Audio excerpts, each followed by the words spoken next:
हाँ, तो आज हम बात करने वाले जो अंकल हाउडी है उनका जो कैरेक्टर है वो रिवील होता हुए दिखाई देगा, उसके ऊपर ही बात करने वाले हैं। और जो कोडी रोड्स ईगल वाला टाइटल लेकर आने वाले थे तो उसके ऊपर भी अपडेट आई है, तो उसके ऊपर ही बात करने वाले हैं। और सेमी ज़ेन भी एक ट्वीट करते हुए दिखाई देते तो उसके ऊपर ही बात करने वाले हैं। और जो ब्रॉक लेसनर है उनके कॉन्ट्रैक्ट को लेकर भी बात करने वाले हैं, और भी काफी न्यूज है। तो चलिए वीडियो को शुरू करते हैं। तो सबसे पहले बात कर लेते हैं जो जेरी द किंग लॉलर है, उनकी हेल्थ काफी ठीक होते हुए दिखाई दी और उन्होंने ट्वीट कर फोटो भी डाला और सबको थैंक यू बोलते हुए दिखाई दे रहे हैं। और उनके साथ एक पुराने सुपरस्टार भी देखने को मिल रहे हैं जो कि हल्क होगन के साथ देखने को मिलते थे, तो वो भी देखने को मिल रहे हैं। जेरी द किंग लॉलर के पास उनको थैंक यू बोलते हुए दिखाई दे रहे हैं, और जिन्होंने उनके लिए प्रे किया उनको भी थैंक यू बोलना चाह रहे हैं जेरी द किंग लॉलर। अब इसके बाद बात कर लेते हैं। हाँ, तो इसके बाद बात कर लेते हैं जो अगले हफ्ते रॉ के लिए एक मैच एडवर्टाइज हुआ है, वो है Mustafa Ali versus Bron Breakker. इनका मैच देखने को मिलेगा रॉ के अगले हफ्ते के लिए। डब्ल्यूडब्ल्यू ने एडवर्टाइज कर दिया इस मैच को। अब इसके बाद बात कर लेते हैं। हाँ, तो अगले हफ्ते की जो मंडे नाइट की जो टिकट सेल्स है उसके बारे में बात कर लेते हैं। तो और जो शो की करंट कैपेसिटी वो है 10,129 है, और जो टिकट्स है वो बिक चुके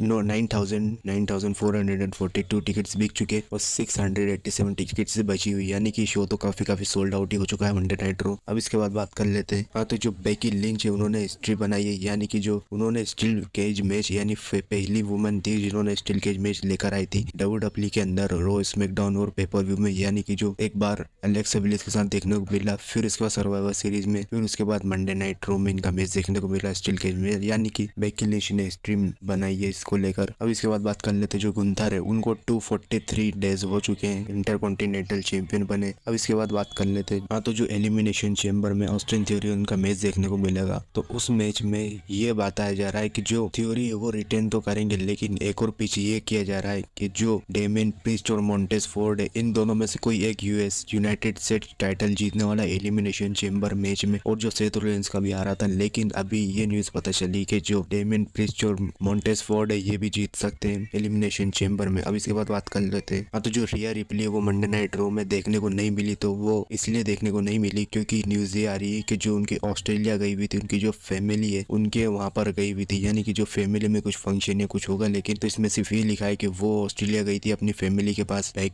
और वो अगले हफ्ते देखने को मिलने वाली मंडे नाइट रॉ में। हाँ, तो अब बात कर लेते हैं शिंजुके नाकामुरा, उनका भी रिटर्न होने वाला है, वो भी शेड्यूल कर रही है डब्ल्यूडब्ल्यू, लेकिन उनका एनओएच में न्यू ईयर का उनका एक मैच था ग्रेट मुटा के साथ, लेकिन अब डब्ल्यूडब्ल्यू शिंजुके नाकामुरा को डब्ल्यूडब्ल्यू में लेकर आने वाली बहुत जल्द डब्ल्यूडब्ल्यू शेड्यूल कर रही है। अब इसके बाद बात कर लेते हैं जो हाँ, तो न्यूज ये आ रही है कि जो एलिमिनेशन चेंबर में मैच होने वाला है उसमें आस्का जीतने वाली है, और डब्ल्यूडब्ल्यू ये भी प्लान कर रही है कि जो मेन इवेंट होने वाला है वो women's elimination chamber match main event होने वाला है, ये डब्ल्यूडब्ल्यू प्लान कर रही है। तो देखते हैं क्या होता है एलिमिनेशन चेंबर में। इसके बाद बात कर लेते हैं। हाँ, तो जो अंकल हाउडी उनकी आइडेंटिटी रिवील करने वाली थी डब्ल्यूडब्ल्यू, तो उसमें ये न्यूज पता चली कि जो डब्ल्यूडब्ल्यू के अंदर क्रिएटिव टीम है वो मनी इन द बैंक के पहले या मनी इन द बैंक में उनको रिवील करने वाली थी कि अंकल हाउडी कौन है, लेकिन जो हेड क्रिएटिव टीम है उन्होंने इसको रिजेक्ट कर दिया है, लेकिन उन्होंने मना कर दिया। उन्होंने कहा कि इसका कोई सेंस नहीं बनता कि इतनी जल्दी और इस टाइम पे अंकल हाउडी को रिवील किया जाए, लेकिन अभी डब्ल्यूडब्ल्यू आने वाले टाइम में रिवील करने वाली, लेकिन अभी नहीं करने वाली। अगर होता तो मनी इन द बैंक में हो सकते थे रिवील अंकल हाउडी, लेकिन डब्ल्यूडब्ल्यू प्लान को आगे बढ़ा दिया है। अब इसके बाद बात कर लेते जो सेमी ज़ेन है वो लिखते हैं go back home to Montreal and found this towel hanging in my bathroom simpler times, यानी उन्होंने यही लिखा है कि वो जो ब्लड लाइन का जो उसी वाला था, फीलिंग उसी वाला था, वो टॉवल पे लिखा था, तो इसलिए वो ये ट्वीट करते हुए दिखाई देते हैं। इसके बाद बात कर लेते हैं। अब बात कर लेते हैं जो ब्रॉक लेसनर का कॉन्ट्रैक्ट है वो एक्सपायर होने वाला है, वो होने वाला है मिड अप्रैल 2023 में, यानी